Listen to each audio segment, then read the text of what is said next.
Seruput kopi dulu, Lur. Jadi gini, di tengah kunjungan kenegaraan Presiden Prabowo Subianto ke Inggris, ada satu pertemuan yang kelihatannya adem ayem. Tapi kalau dibedah pelan-pelan, isinya strategis banget. Prabowo ketemu langsung dengan Perdana Menteri Inggris Keir Starmer. Bukan cuma basa-basi diplomatik, tapi bicara arah kerjasama jangka panjang dua negara. Yang menarik, pembahasan mereka bukan cuma soal politik atau ekonomi umum, tapi masuk ke sektor laut dan sumber daya manusia. Dua hal yang kelihatannya sipil. Tapi kalau dipikir pakai kacamata strategis, efeknya bisa kemana-mana, termasuk ke pertahanan dan ketahanan nasional. Pertama kita bahas soal kesepakatan pembangunan kapal penangkap ikan. Ini jangan dianggap remeh. Kapal penangkap ikan itu bukan sekadar alat nelayan cari ikan. Buat negara maritim kayak Indonesia, kapal semacam ini adalah ujung tombak kehadiran negara di laut. Semakin banyak kapal nasional yang modern, semakin luas laut kita yang benar-benar diisi oleh aktivitas legal Indonesia. Dalam konteks geopolitik, kehadiran kapal penangkap ikan itu penting banget.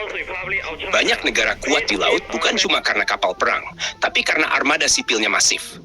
Nelayan mereka beroperasi jauh, rutin, dan konsisten. Itu artinya laut mereka hidup, termonitor, dan tidak kosong. Laut yang kosong justru rawan dimasuki pihak asing. Nah, baik untuk penangkapan ilegal, penyelundupan, sampai aktivitas intelijen. Kerjasama dengan Inggris soal pembangunan kapal penangkap ikan bisa dibaca sebagai transfer teknologi. Inggris punya standar perkapalan tinggi, mulai dari desain lambung, efisiensi mesin, sampai sistem navigasi dan keselamatan. Kalau ini benar-benar dimanfaatkan, Indonesia bukan cuma dapat kapal, tapi dapat pengetahuan untuk membangun armada laut sipil yang modern dan berdaya saing. Dan jangan lupa, industri galangan kapal itu efek dominonya panjang. Baja, mesin, elektronik, tenaga kerja, sampai riset. Kalau dikelola serius, kerjasama ini bisa jadi fondasi industri maritim nasional, bukan sekadar proyek satu kali.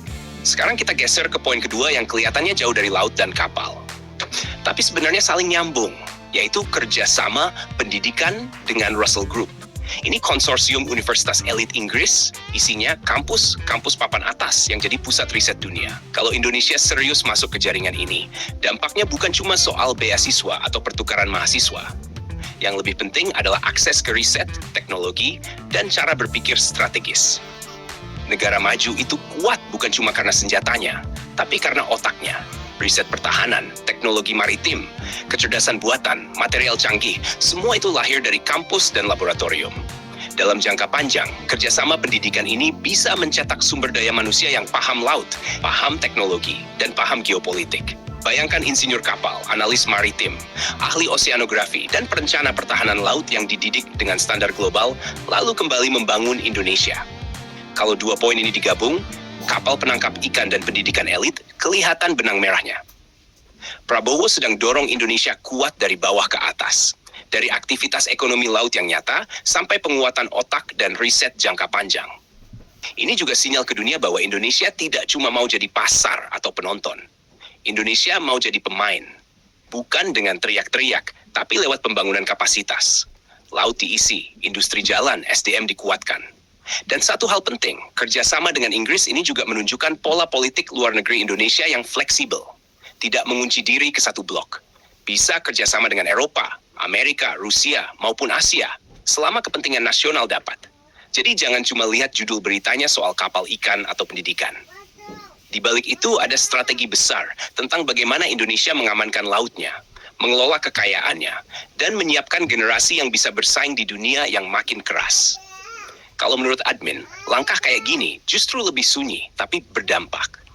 Bukan headline soal beli senjata besar, tapi fondasi yang bikin negara kuat dalam jangka panjang.